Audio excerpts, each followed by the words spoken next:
Mike's Daily Podcast. Episode 1264. I am Mike Matthews, broadcasting from Café Anyway, located somewhere in Podcastro Valleymont. Today, Madame Rootabega, Valentino, Bison Bentley. Plus, we get to the segment Matthews News. And I won't be ripping anyone a new one today. That was last show. I had to rip some stuff up. Mike's Daily Podcast. And you have to do that from time to time. You know, rip up the old, bring in the new. Mike's Daily Podcast. And apparently the Republicans have done just that with something called the Patient Freedom Act, because they all got into office saying we're going to repeal Obamacare, and this is them doing that sort of. I don't know anywhere else, any other country, this would just look crazy. Mike's Daily Podcast. But that's our country. That's our government. That's our Bush. Oh wait, that was a show Mike's on Comedy Central. Daily Right after Bush got elected. Podcast. The W. Bush, that would be. Yeah! Comedy Central immediately began making fun of George W. Bush. They pulled the show right after the 9/11 terrorist event. And that meant that the show was gone forever. You can maybe find it on YouTube. It was put together by the South Park guys. But are they going to do a That's My Trump? You can go back and watch all of his reality TV shows to get the same experience. I've been listening to a lot. I don't know why. I listened to a lot of podcasts that were still talking about the inauguration. And it's done. It didn't put me to sleep. It was very direct, and we came away from it with the words America first, which we've heard that over and over again. But I had a little fun watching the Spice Girls, the Sean Spice Girls. Sean Spicer is his press guy now, his mouthpiece, and he does these daily briefings now. And it's fun because Donald Trump's speaker guy is, right off the bat set a tone with the press like, we don't trust you. And it's fun to watch those because there's the press people, look who just walked in. The journalists are sitting there like, there's definitely war in the press room now, and it's awesome. So he made some can I find that? Let me find that real quick. Okay. I found it. All right, Sean Spicer was the press briefing, his first daily briefing, which was on Monday. Do you have any corrections that you would like to make or clarifications of what you said on Saturday? Well, ask away, Jonathan. Just for instance, I don't want to get into relitigate the whole issue, but just take one, the issue of Metro ridership. You made a statement about. We did, Metro, and at the right? time, the information that I was provided by the inaugural committee came from an outside agency that we reported on. Are you talking about? He was saying that the Trump inauguration had the most people ever watching it. Numbers that we had been provided. That wasn't like we made them up out of thin air. And do you stand by your statement that was the most watched inaugural address? Sure, it was the most watched inaugural. When you look at just the one network alone got 16.9 million people online. Another couple of the networks, there were tens of million people that watched that online. Never mind the audience that was here. 31 million people watched it on television. Combine that with the tens of millions of people that watched it online on a device. It's unquestionable. I don't see any numbers that dispute that. When you add up attendance, viewership, total audience in terms of tablets, phones, on television, I'd love to see any information that proves that otherwise. And then one other. Do you dispute that?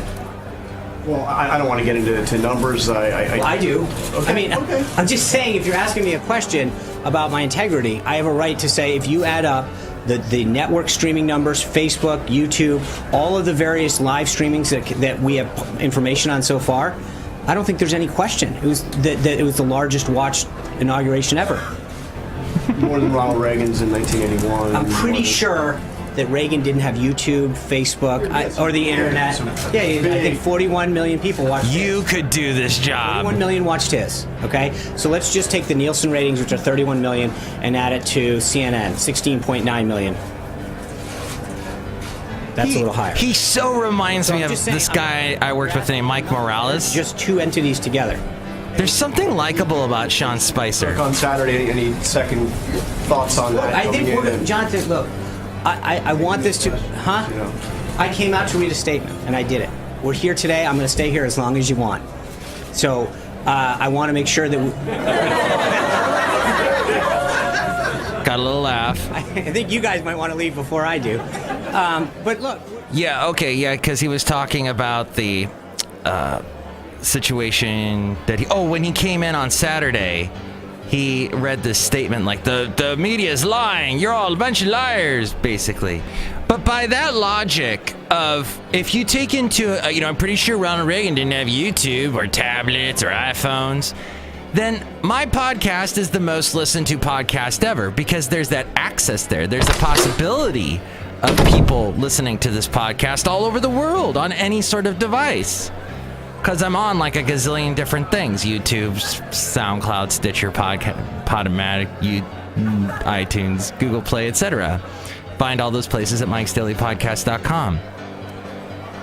But that's Sean Spicer, and that's he's trying to, I don't know how long he's going to last, but it's so amusing. Watch that, it's on YouTube. Oh, YouTube! So a couple people walked in.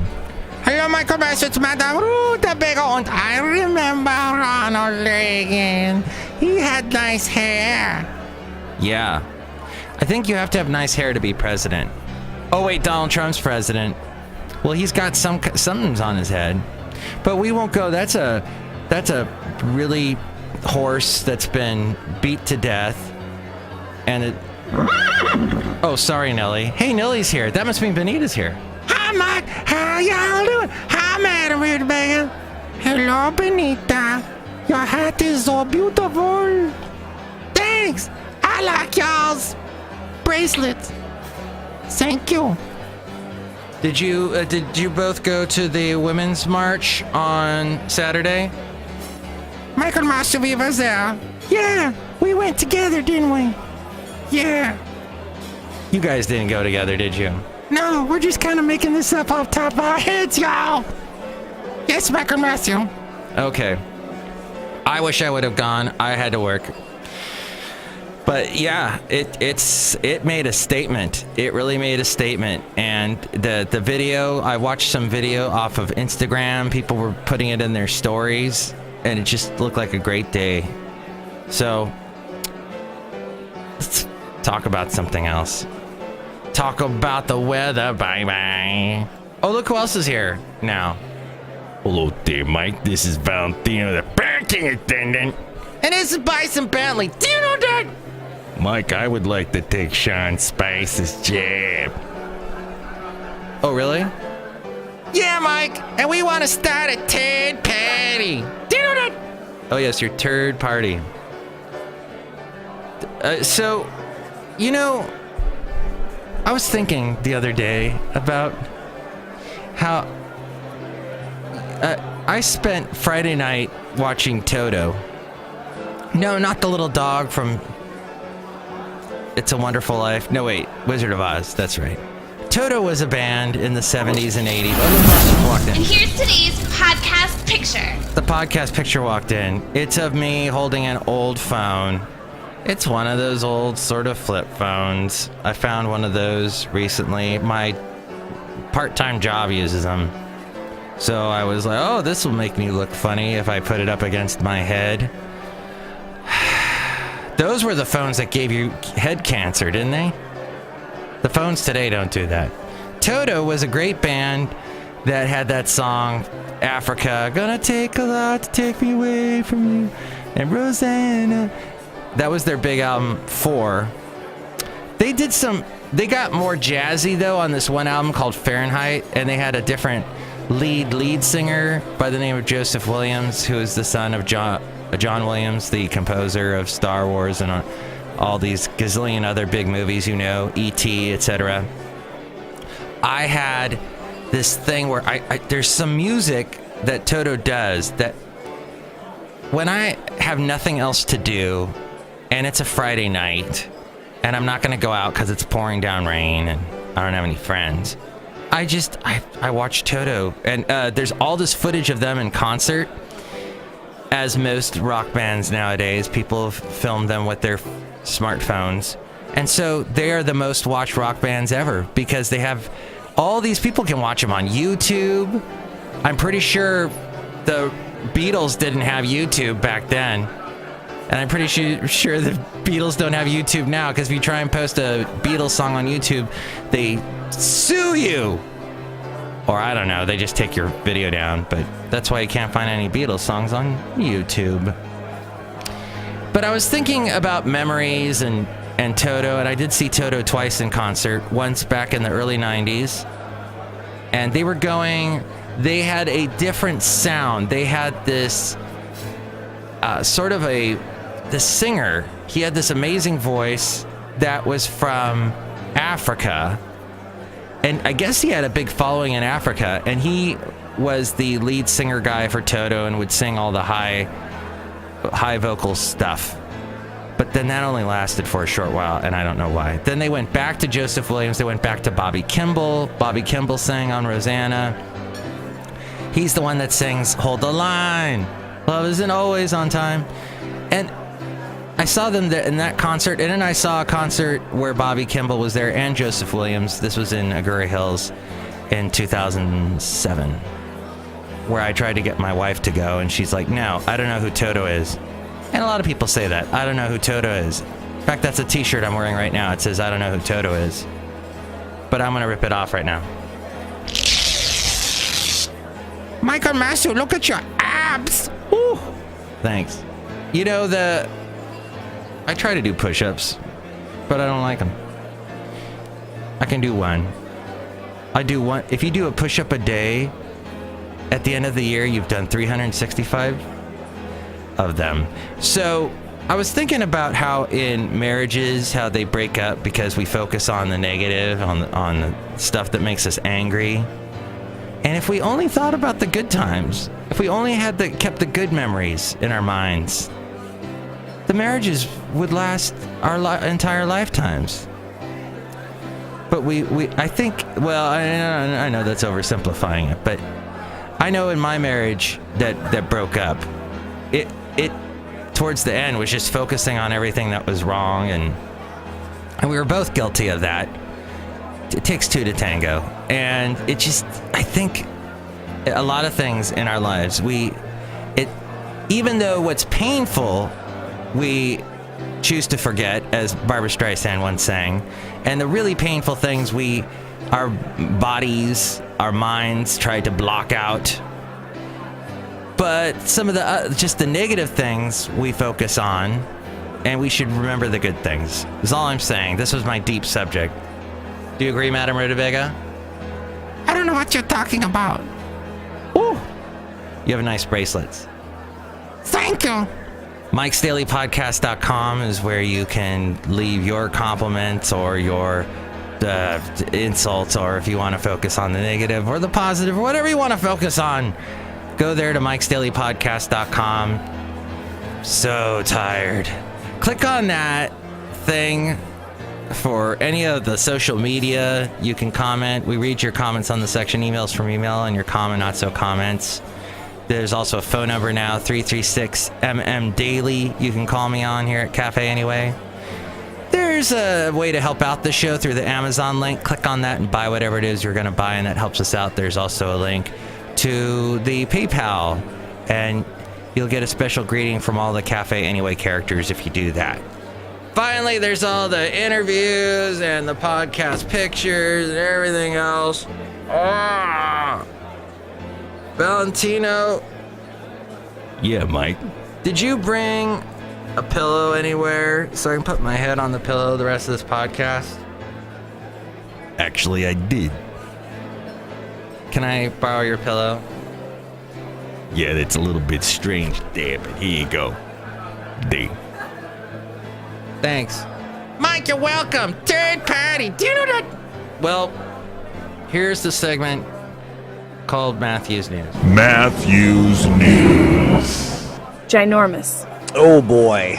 It's pretty interesting. I am in love with Rachel Martin. She is on the Morning Edition on NPR. I think she just started that.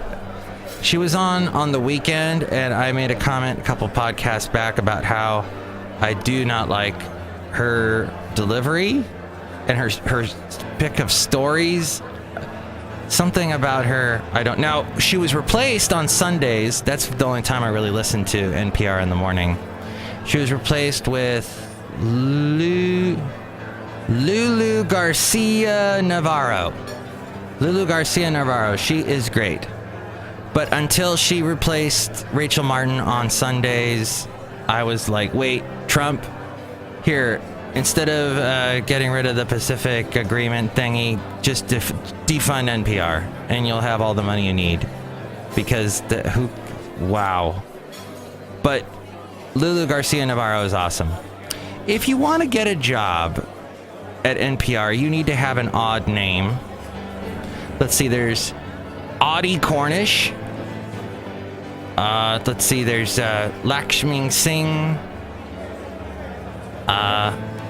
And they don't have all the names here. There's some fantastic, crazy names on the. Now, wait a minute.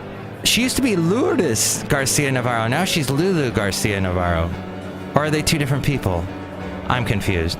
Anyway, I didn't want to talk about that. On Matthew's News, I wanted to talk about a Nebraska state senator who had cyber sex with a woman on a state computer is facing criticism again for retweets suggesting that demonstrators at a women's march weren't attractive enough to be sexually assaulted. Yes, that actually happened. Papillion Senator Bill Kintner dismissed critics on Monday. Oh, Nebraska. Larry Elder, a conservative radio host, retweeted a photo of 3 women apparently taking part in Saturday's march. 2 of the women were holding signs reading, "Not my body part." Elder's retweet included the sentence, "Ladies, I think you're safe." Oh, we got into that area, so to speak. And Kintner retweeted the post, then came under fire from various constituents and groups. His Twitter account was deactivated yesterday morning. He declined to comment in person about the post to the local Omaha Channel 7 News there. But before the deactivation of his account, he replied, "Right out of the liberal playbook, take a joke and claim victimhood." He later issued the following statement: "By retweeting a message, I was not implying support for putting women in fear of their personal safety. I took down the retweet as soon as I became aware that it was being misconstrued." Nebraska Democratic Party Chair Jane Cleve called Kintner's behavior an embarrassment to Nebraska. She said Senator Kintner should spend more time following the law and less time offending women. For someone caught engaging in illegal behaviors, one would think Kintner and the Republican Party would put an end to this nonsense and get back to work for our families. Kintner is an embarrassment to Nebraska, and anyone who co-sponsors his bills or asks him to speak at rallies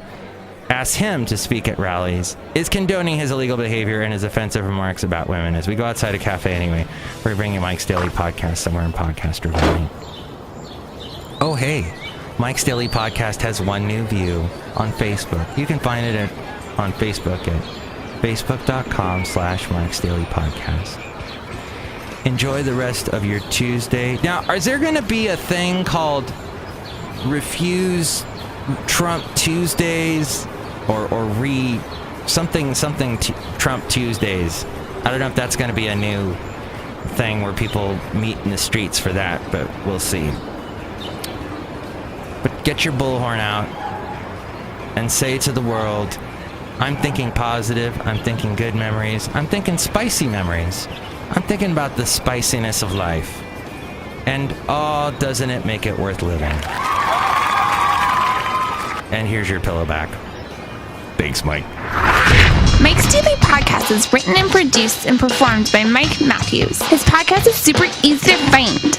Download or listen to his show and read his blog at Mike'sDailyPodcast.com. Email Mike now at Mike'sDailyPodcast@gmail.com. See you tomorrow. Bye!